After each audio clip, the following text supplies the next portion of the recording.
Salut la communauté foot, salut la communauté Barça. Aujourd'hui, on se retrouve pour parler actualité Barcelone. Bon, j'ai pas pu faire le débrief du match Dortmund-PSG hier parce que, bon, j'ai pas vu le match en entier. J'ai vu le match en pièces détachées, si on peut dire ça comme ça. J'étais pas vraiment posé devant le match en fait. C'est pour ça que j'ai pas pu faire le débrief.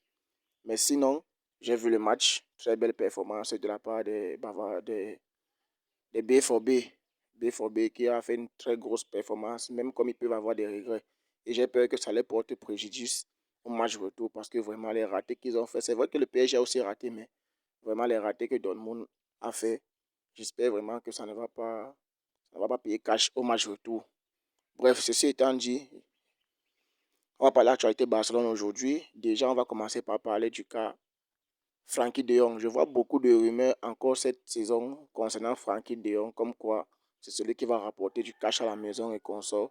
Mais moi, je ne comprends pas cet aspect ou bien cette manière de voir les choses parce que c'est bien beau de vouloir remplir les caisses du club, mais au détriment de quoi? De sacrifier l'un des meilleurs joueurs qu'on a au Barcelone, l'un des piliers du milieu de terrain. Si on n'a pas pu tirer le meilleur de Frankie de Jong jusqu'ici, c'est parce que on n'a pas eu de plus 6. C'est vrai qu'on a eu Busquets. Avec Busquets, de Jong était un peu plus épanoui parce qu'il jouait un peu en double pivot, surtout sous commande. Mais on avait un Busquets lent et vieillissant. Si on apporte un top numéro 6 aux côtés de Frankie de Jong, je pense que on va tirer le plein potentiel de ce joueur. Ça parle de Kimmich. Ça parle de Kimmich, de l'arrivée de Kimmich au Barcelone, mais je trouve que Kimmich n'est pas complémentaire à De Jong. Ça, c'est mon humble avis. Kimmich n'est pas complémentaire à De Jong. Kimmich est plutôt semblable à De Jong. S'il faut jouer avec un double pivot ou bien avec un milieu à 3, un qui redescend, un qui est la pointe basse et que De Jong peut souvent venir soutenir et faire le box-to-box comme il a l'habitude de faire, comme c'est son profil. Je pense qu'il nous faut vraiment un top numéro 6. Ça parle de Zubimendi, que Xavi est intéressé par Zubimendi. Ça parle du milieu du Betis. Je ne sais pas, il s'appelle Rodriguez, si je ne me trompe pas. Si je ne dis pas de bêtises, je pense qu'il s'appelle Rodriguez. Ça parle du milieu de Betis, mais le milieu de Betis, moi, je le vois plus comme un autre Oriol Romeo. Ça veut dire que si vous signez ce joueur, il peut faire des top prestations avec le Betis, mais arriver au Barcelone, le maillot est trop lourd pour lui. C'est ce qu'on a vu avec Romeo. Et malheureusement, Romeo a été le seul 6 qu'on a recruté. Donc, s'il faut faire venir ce joueur du Betis, puisqu'il va venir gratuitement, il faut aussi payer un top numéro 6. Actuellement, sur le marché, ils ne sont pas beaucoup. Ils ne sont pas beaucoup, mais je ne sais pas. Déjà d'abord qu'en interne, on a beaucoup de problèmes. Xavi qui veut Zubimendi, Deco qui veut un autre joueur, Laporte à lui-même qui est intéressé par. Je pense que c'est le coach qui doit prendre des décisions. C'est pour ça que jusqu'ici, j'ai toujours défendu Xavi. C'est parce que on tape sur lui quand le club ne performe pas bien, quand il n'y a pas de bonnes prestations sur le terrain. Mais on oublie que dans les coulisses, il y a d'autres problèmes internes proprement dit qui affectent la performance de l'équipe. Le coach qui ne se sent pas, qui n'est pas en confiance ou bien qui n'a pas les pleins clés du mercato. Déjà d'abord que les situations financières sont compliquées et s'il faut encore ajouter le fait que le coach n'a même pas le dernier mot ou bien il n'a même pas, ses mots ne pèsent même pas 20% du mercato, je pense qu'on on court à notre propre perte. Donc, déjà, les rumeurs de Kimmich, les rumeurs du joueur du Betis, ça s'enflamme. Bon, aussi, il y a Ansu Fati. Ansu Fati que le club, pour l'instant, les rumeurs disent que le club ne compte pas lui donner une deuxième chance. Que Xavi ne va pas compter sur lui et qu'ils vont voir comment prêter encore Fati, soit à Brighton, soit à un autre club. Si Brighton est intéressé, ils vont prolonger le prêt. Si Brighton n'est plus intéressé, ils vont chercher un autre club pour vendre, pour prêter Ansu Fati.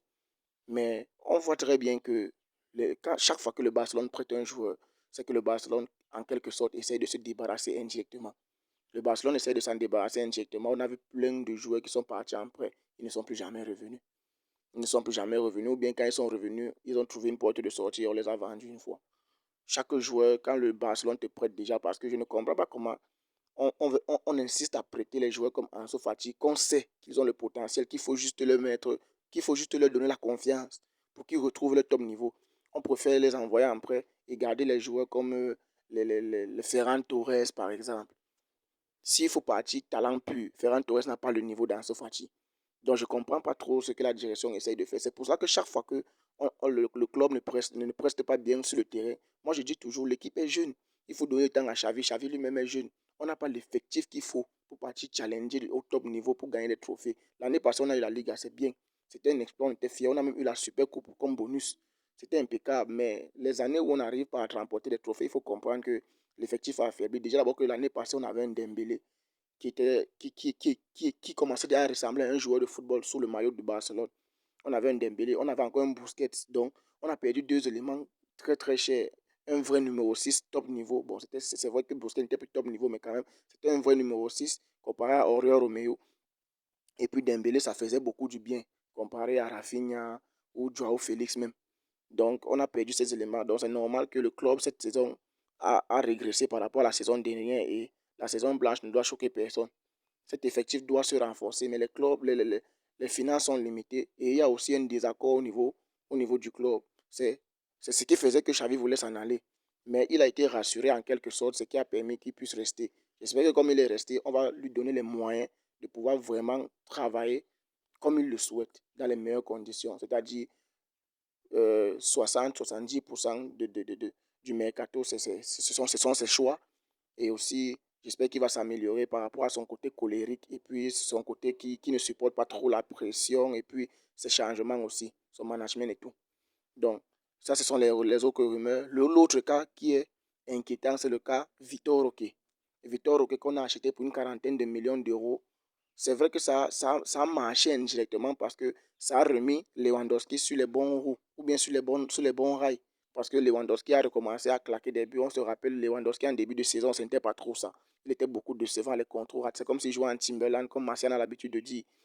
Mais quand Vitor Roque est arrivé en janvier, février, Lewandowski, quand même, ça montrait des choses intéressantes. C'est vrai que ce n'était pas constant. Il y avait des hauts et des bas. On se rappelle du match retour contre le PSG. C'était catastrophique. Mais récemment, il nous a encore planté un triplé. Donc, c'est un peu mitigé de donner un avis sur Lewandowski. Un jour, il est bon, on est content. Quand on croit il va enchaîner les top performances, un autre jour, il est mauvais, on a envie de le vendre, on accuse de son âge. Et après, il rejoue encore un match où il est au top niveau. On ne sait vraiment pas trop le placer. Donc, au cas où on prête Vitor Roque, si Lewandowski se blesse, qu'est-ce qu'on fait? On fait jouer Maguiou. On fait comment? On fait jouer Ferran Torres en numéro 9. Donc, je pense vraiment que avoir Vitor Roque au Barcelone, déjà qu'on a dépensé une énorme somme, 40 millions. 40 millions, c'est beaucoup pour le Barcelone, étant donné la situation financière. 40 millions, c'est beaucoup. Donc, si c'est pour acheter un joueur à 40 millions d'euros et pour le prêter encore, tout ça parce que les rumeurs, ou bien il semblerait que Xavi ne voulait pas de Victor Roque. Xavi n'était pas d'accord pour l'arrivée de Victor Roque, mais c'est le président et Deco qui voulait de lui. Voilà où il y a les désaccords. Voilà 40 millions d'euros qui sont presque gâchés parce que à cause des désaccords à la tête du club, le président qui veut un joueur, le coach qui ne veut pas un joueur, après le joueur arrive, le coach ne le fait pas jouer et puis ça parle de prêt et tout et tout. C'est comme ça qu'on a l'argent a déjà été dépensé et pourtant on n'en a même pas assez. C'est le même cas avec Joao Félix. Apparemment, Xavi ne voulait pas de Joao Félix, mais le président Laporte a été intéressé par Joao Félix. Ce qui fait que Joao Félix est finalement arrivé, mais on voit qu'il joue certains matchs. Certains matchs, il a été priorité dans certains matchs, dans d'autres. Sinon, au cours de la saison, quand on analyse la saison entière, il n'a pas vraiment été au premier plan ou bien le premier choix sur le côté gauche du Barcelone.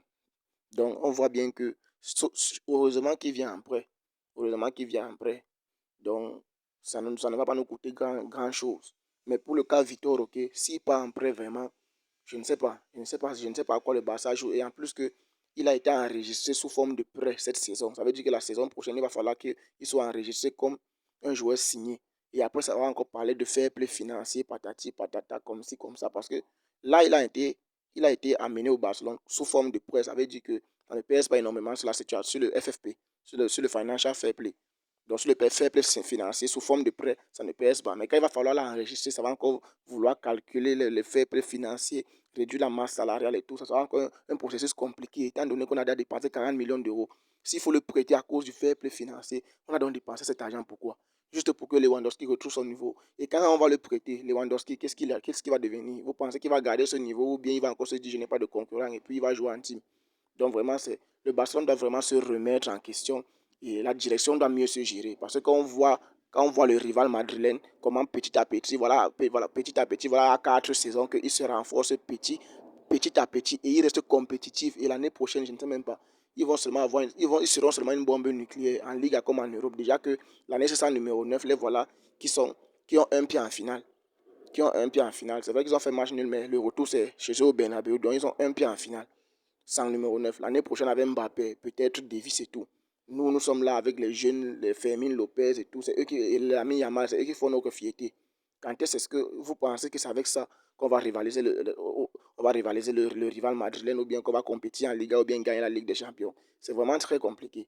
Ansu Fati, on ne veut pas le garder, on veut encore le prêter. Et pourtant, c'est un joueur talentueux qu'il faut qu'on lui donne sa chance et essayer de le remettre en confiance. Et de l'autre côté, on veut prêter Victor Roque. Et puis, de l'autre côté, Ferran Torres qui n'est même pas ouvert à une vente. Il ne veut pas quitter le club, il est là. Romeo va sûrement quitter à la fin de la saison. Araujo, les rumeurs, on ne sait pas trop ce que ça va donner avec le mercato qui va s'ouvrir bientôt. On ne sait pas. On ne sait vraiment pas parce que là maintenant, l'actualité Barça, c'est un peu compliqué. Les rumeurs de transfert, Kimmich va arriver ou pas, De Jong sera vendu ou pas, Victor Roque sera prêté ou pas, Ansu Fati, est-ce qu'on va lui donner sa chance ou pas? Le poste de numéro 6 qui est la priorité, ce mercato, qui est-ce qu'on va acheter? Déjà qu'il n'y a pas de top, il n'y en a pas beaucoup de top 6. Et même s'il y en a beaucoup, on n'a pas l'argent pour partir les chercher. Est-ce que ça va encore essayer de colmater avec les joueurs de seconde zone qui ne sont pas normalement des titulaires au Barcelone, mais qu'on sera obligé de faire avec? Et c'est avec ça qu'on va espérer ne pas faire des saisons blanches. Ça sera vraiment compliqué. Donc on va voir comment le mercato va s'annoncer. Mais jusqu'ici, c'est ça l'actualité Barça. Victor Roque, euh, Ansu Fati, le poste de numéro 6. euh, euh, euh, et puis, voilà. Donc, c'est ce que j'avais à partager avec vous ce matin. On se capte bientôt pour une autre vidéo. Sûrement, les avant-matchs, les prédictions des matchs de Ligue des Champions qui arrivent, le match de Barça qui arrive contre Girona, d'autres actualités s'il y en a, je vais partager avec vous. Merci d'être resté jusqu'ici. N'oubliez pas de liker, commenter. Je lirai tous vos commentaires dans la section commentaires. De liker, de vous abonner. Surtout, c'est très important, les gars. Ça soutient la chaîne. Merci pour votre force. Peace.